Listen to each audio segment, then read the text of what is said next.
en Segunda de Reyes, capítulo 20 y versículo 12 al 19. La semana pasada prediqué del capítulo 20, del 1 al 11, sobre la sanidad de Ezequías. Ahora voy a predicar otra parte de esta sanidad, el complemento de este mensaje, que se llama Prórroga Divina y el egoísmo de Ezequías. Dice, en aquel tiempo, Merodach-Baladán, hijo de Baladán, rey de Babilonia, envió mensajeros con cartas y presentes a Ezequías, porque había oído que Ezequías había caído enfermo. Y Ezequías lo oyó y le mostró toda la casa de sus tesoros, plata, oro y especias, y ungüentos preciosos, y la casa de sus armas, y todo lo que había en sus tesoros. Ninguna cosa quedó que Ezequías no lo mostrase, así en su casa como en sus tesoros. Entonces el profeta Isaías vino al rey Ezequías y le dijo, ¿qué dijeron aquellos varones de donde vinieron a ti? Y Ezequías le respondió, de lejanas tierras han venido, de Babilonia. Y volvió a decir, ¿qué vieron en tu casa? Y Ezequías respondió, vieron todo lo que había en mi casa, nada quedó en mis tesoros que no les mostrase. Entonces Isaías dijo a Ezequías, oye palabra de Jehová, he aquí vienen días en que todo lo que está en tu casa y todo lo que tus padres han atesorado hasta hoy será llevado a Babilonia sin quedar nada, dijo Jehová. Y de tus hijos que saldrán de ti, que habrás engendrado, tomarán y serán eunucos en el palacio del rey de Babilonia. Entonces Ezequías dijo a Isaías, la palabra de Jehová que has hablado es buena. Después dijo, habrá al menos paz y seguridad en 1000 días. Una actitud egoísta, totalmente egoísta, una actitud fuera del contexto, fuera de toda preocupación como rey y como padre también. Bien, entonces es prórroga divina y el egoísmo de Ezequías. Después de avisarle el profeta Isaías sobre su muerte y recomendarle que arregle su casa. Esto fue el primer mensaje que Isaías dio a Ezequías cuando estaba enfermo y vuelto hacia la pared, oró y clamó a Jehová y Dios le envió el mensaje a través del profeta Isaías. Ezequías oró y pidió que sea revocada la sentencia divina. Y lo tremendo, podemos decir así, un caso muy especial, Dios oyó su oración e hizo regresar a Isaías para que confirme la sanidad y 15 años más de vida. Qué tremenda oportunidad que Dios le regaló a este rey. Si este fuera nuestro caso, ¿qué haríamos después de recibir esta prórroga de vida? Ezequías había sido fiel a Dios y había hecho muchas cosas buenas para la obra de Dios durante su reinado. Por eso es que cuando oró, él fundamentó su oración en todo lo que había hecho para la casa de Dios, en todo lo que había hecho para la obra de Dios. Sin embargo, escuche, él había vivido bien hasta la hora de morir, pero sin embargo, en estos 15 años cometió pecados y mostró mucho orgullo en su corazón. Además, para sumar todo este cambio moral de su vida, tuvo un hijo que le nació dentro de ese periodo de los 15 años, llamado Manasés. que fue el más grande apóstata. Escuche, Manasés fue el más grande apóstata de todos los reyes de Judá. Alguien habría dicho, mejor se hubiera muerto y habría terminado sus días cortos, tal vez con 15 años menos, pero con mucha gloria. Así que el pecado y el orgullo de Ezequías, la visita inesperada, él tuvo una visita inesperada, no del profeta, estamos hablando de Merodach Baladán, rey de Babilonia. Envió felicitaciones a Ezequías por su sanidad. O sea que este milagro trascendió. La gente quedó totalmente conmovida, no solamente por la sanidad, sino porque Dios había hecho retroceder los 10 grados de la tierra. El sol se había detenido. La gente de Babilonia, ustedes saben, estaba lleno de magos, encantadores, adivinos, astrólogos. Entonces, una acción milagrosa rebasó lo normal y todos se enteraron. Así que el milagro y el retroceder 10 grados, la sombra del sol, trajo mucha impresión y la gente quería de primera mano conocer todo lo que había sucedido. Y yo creo que esto habría sido una gran oportunidad para que Ezequías pueda hablar de su Dios. Así que, por el contrario, Ezequías se sintió halagado por las atenciones de un país lejano, el orgullo. Ezequías realmente mostró, mire, en consecuencia, mostró a los mensajeros de Babilonia los tesoros que poseía. Confió tanto en la misión que les mostró todas sus riquezas y armamentos de su reino. Todos saben que cada país, por muy en paz que se encuentre, está armado. Y las armas están dentro de los cuarteles, vigilados totalmente. Y tiene acceso a pocas personas dentro del mismo país, autoridades, jefes, pero está totalmente vedado para la gente extranjera. De tal manera que si encontraran un extranjero merodeando por esos cuarteles, tomando fotos o queriendo tal vez hacer un paseo como suele la gente de afuera hacer, ¿no? Turismo, lo toman como espía, porque no se puede hacer eso. Todo el mundo lo sabe. Así, pero este señor confió tanto en la misión que le mostró sus riquezas, con todo el orgullo, los armamentos de su reino. Entonces, después de esta visita, era de conocimiento público la cantidad de riquezas que tenía Judá. Ahora sabían que Judá era rico, que había mucho oro, plata. Fue por eso, mire de dónde nace esta insensatez, trajo cola.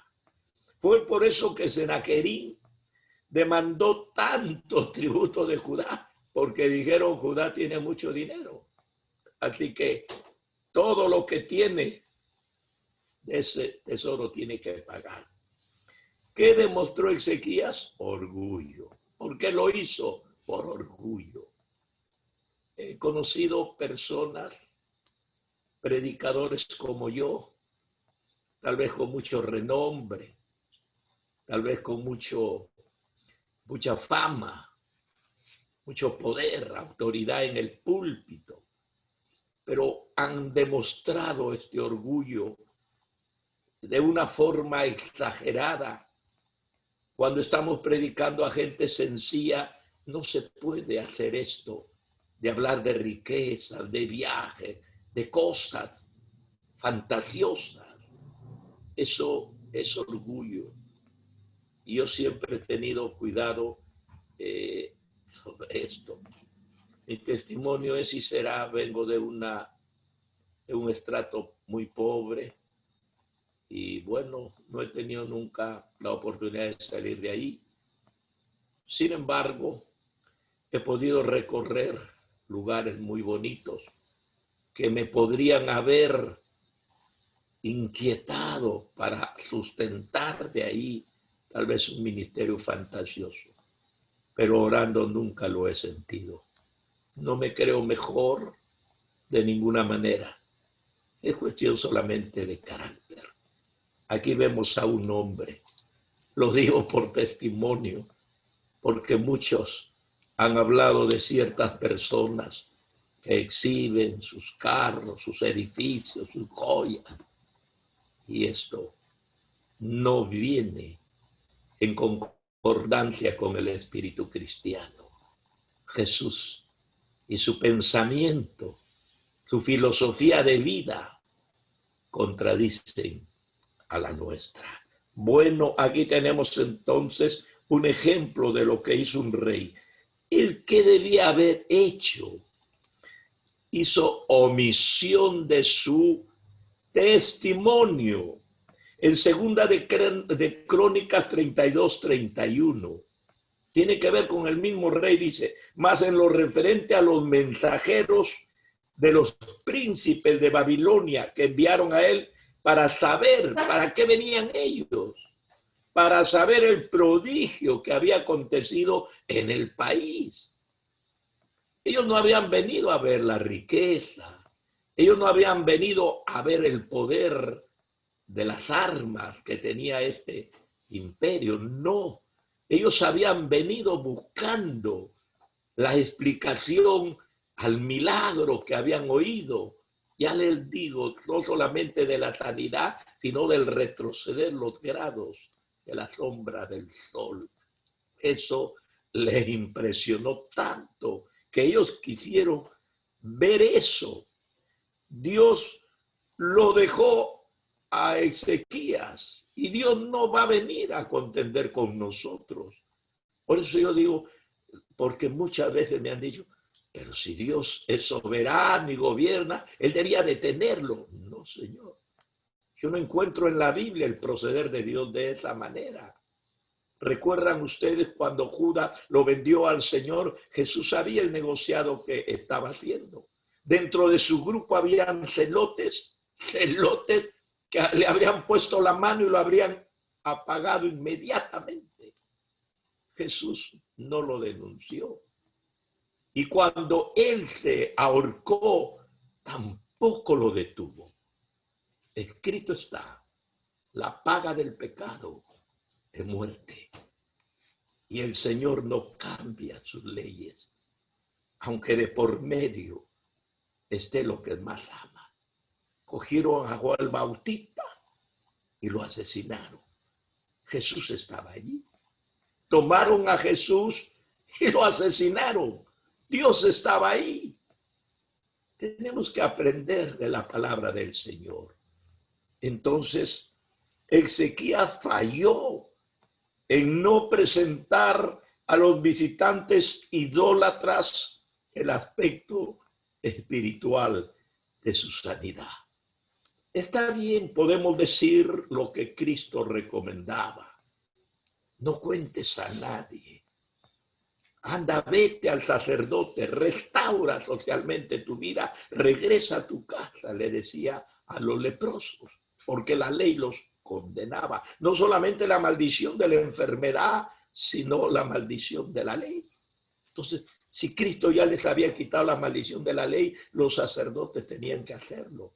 O de la maldición de la enfermedad, los sacerdotes tenían que quitar la maldición de la ley. Entonces todo tiene sentido. Ellos habían venido a conocer el aspecto espiritual de su sanidad. Y aunque Jesús había restringido esa publicidad, pero en muchos casos. Por ejemplo, a este hombre, el endemoniado gadareno le dijo, anda, cuéntales. ¿Se da cuenta? Entonces, no podemos tratar el evangelio con una regla, porque son mandamientos que no son apodícticos, son casuísticos, de una interpretación contextual del momento, de acuerdo a la persona, a la ocasión.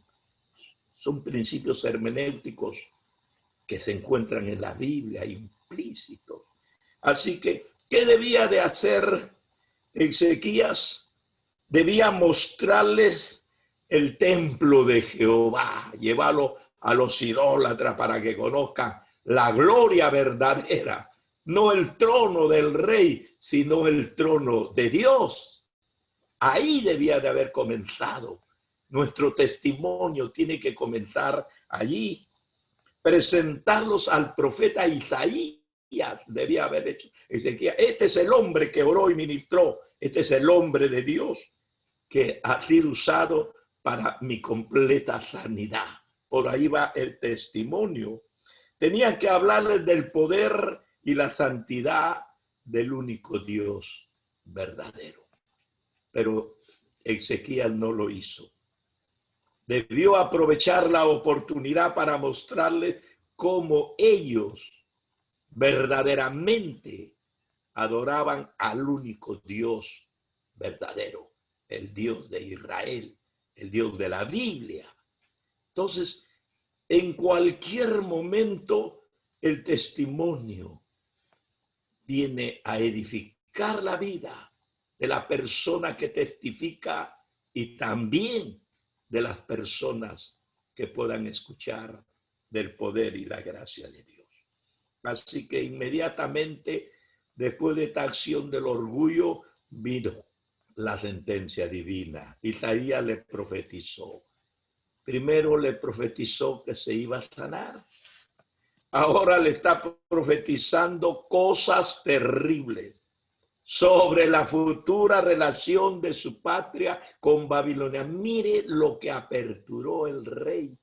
Si hubiera dado su testimonio, la gloria de Dios lo habría bendecido, pero él mostró orgullosamente sus riquezas. Aquel país, le dijo el profeta Isaías, lo traicionaría, porque llevaría a su patria todos los bienes atesorados en el palacio y acumulados por sus antepasados. Eso es lo que haría el pueblo de Babilonia cuando, igual que el pueblo asirio, cuando atacó. Entonces, eso hacían los reyes. Lo primero que se iban a la riqueza, lo primero que se iban es a despojar de todas las riquezas que tenían los imperios vencidos. Y le dijo además, algunos de tus descendientes serán hombres castrados, eunucos, que servirán en el palacio del rey de Babilonia. Mire qué sentencia para más terrible. Un saqueo total de las riquezas, y no solamente eso, sino la humillación de su familia. ¿Cuál fue la actitud de Ezequías? Él escuchó la maldición. Actuó de una forma egoísta. Ezequías demostró egoísmo y superficialidad de carácter, pensando únicamente en el momento en que vivía y en su propio bienestar y seguridad. Ya estaba sano, estaba seguro, estaba rico, y como en ese momento no tenía un hijo, entonces, bueno, dice, estoy bien. Ezequías respondió con palabras egoístas. No le preocupaba las generaciones futuras.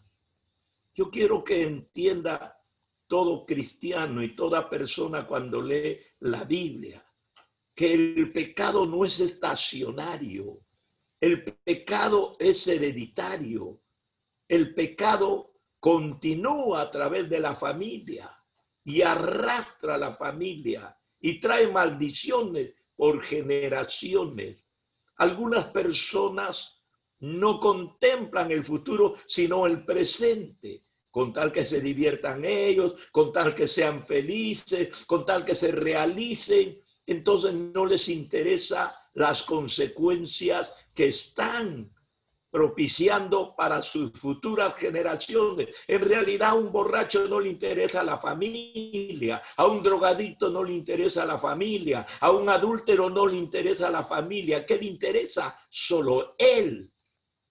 Aquí hay un narcisismo intolerable. El orgullo, el egoísmo impera. La palabra de Dios fue dura, pero a él lo que le importaba en realidad era su propia comodidad y sus propios intereses. Él estaba bien, así que no le importaba lo que pueda suceder. No buscó en esta vez en oración como en otras ocasiones desafiantes. La situación era terrible, tal vez más que la primera, pero a él le importó el dolor y la enfermedad solamente, pero no las consecuencias del pecado. Si esto es el problema grave en cuanto a la valoración de principios. Hay gente que se desespera por una sanidad, por una enfermedad, por un dolor grande o pequeño. Vive para atender a su cuerpo. Yo no quiero decir que mutile o maltrate su cuerpo y que sea también tan egoísta de no comer, descansar o curarse. No estoy diciendo eso. Pero la gente podría dar el oro y el moro por su cuerpo, pero no da un centavo por su alma. Entonces, frente a esta valoración de principios es lo que estoy hablando. Para su enfermedad del cuerpo, él clamó. Ahora, para las consecuencias espirituales que venían sobre su país, no le interesó. Y hay mucha gente ahí que más ama su cuerpo, como dijera el Señor, ama su vida presente, pero no ama su alma. Y el Señor ha dicho, ¿de qué vale si ganas todo el oro del mundo y pierdes tu alma? No has ganado nada, lo has perdido todo. Así que se contentó que esto sucedería después de su muerte, como quien diciendo, ya estoy muerto. Pues no, ya viví, ya gocé, ya fui. Entonces dejo recuerdos grandes y que mientras él viviera había habido paz y prosperidad. Sí, pues hubo paz y prosperidad mientras él vivía, pero venía la avalancha de complicaciones detrás de su muerte que él había propiciado. Entonces expresó conformidad con las palabras proféticas de Isaías, no se inmutó de ninguna manera. ¿Sabe lo que dijo? Que la palabra de Dios es buena. Así dijo, es buena la palabra, aunque significaba la ruina para el futuro. Él se contentaba que se encontraba él seguro. Se conformó con mucha rapidez debido a las promesas que le venían. Iba a tener un hijo y eso lo alegró y se olvidó de todas las consecuencias. Esa es una actitud egoísta. Cualquier persona que piensa solo en él,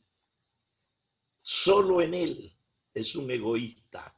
Todo lo que hagamos, bueno o malo, tiene una repercusión. No queda en nosotros, trasciende para los demás, trasciende para el futuro.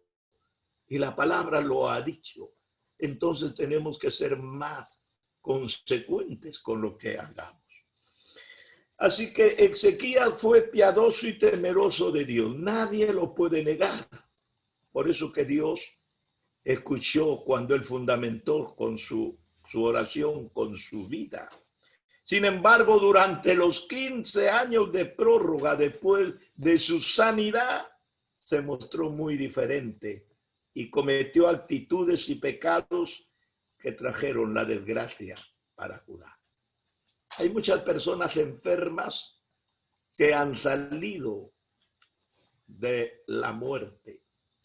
Conversaba con un pastor, lo conozco, un amigo de años, y me decía, en estos días, todo me contó por teléfono, todo el proceso de su enfermedad y la forma como había pasado esa enfermedad. Y estaba llorando el hombre, llorando. Cuando terminó, ya casi habla porque yo venía para este programa aquí nomás en mi casa. Entonces me dijo, Pastor Salazar, todos los días que me queden de mi vida, se lo he entregado a mi Señor. ¡Qué maravilla! Yo conozco a ese hombre y yo sé que lo va a cumplir.